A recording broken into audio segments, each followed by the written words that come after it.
the other day when I was off, I got that occasional sweet tooth that I get every once in a while, and it reminded me of that copycat crumble cookie recipe that I did way back in March. I don't know if y'all remember, but I had done like a homemade copycat crumble cookie, and it was a chocolate chip one. Well, I said, I wonder if I could do my favorite little chocolate cookies and make them like crumble cookie. Anyway, but my recipe for chocolate cookies is a chocolate cake mix, a half a cup of oil, and 2 eggs. And then you just scoop out, usually I use a regular size cookie scoop, and I scoop it out, roll it in powdered sugar, and bake it at 350 till they're done. Everybody's oven is different, so I'm not going to give you a time, but just bake them till they're done. But to do crumble cookies, those bigger ones, that the dough has to be firm, and this dough wasn't not firm enough. So I put it in the refrigerator, and that helped to make the dough a little bit more firm in order for me to do those really big cookies.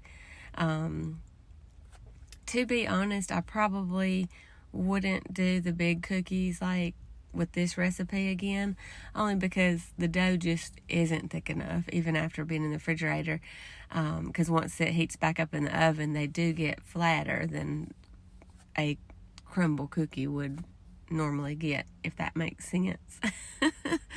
Anyhow, but this recipe is really good. Y'all should try it. Have you ever had chocolate cookies with powdered sugar? It's one of my favorite kind.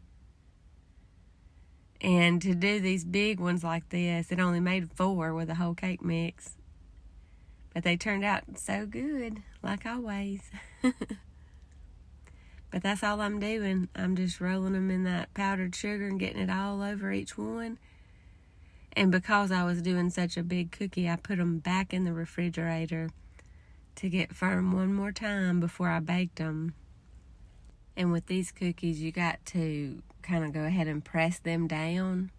You don't normally have to do that with the chocolate cookie if you're doing them like regular size cookies. So I just wiped off the counter and I went ahead and pressed them down like that. And I'm going to put them in the refrigerator and let them cool off one more time, like I say. And then I'm going to sprinkle a little extra powdered sugar on top of each one and bake it at 350. Like I said, just bake it till they're done. And this is what they looked like when they came out. They were so good. Try it and let me know what you think. I love you. Stay classy.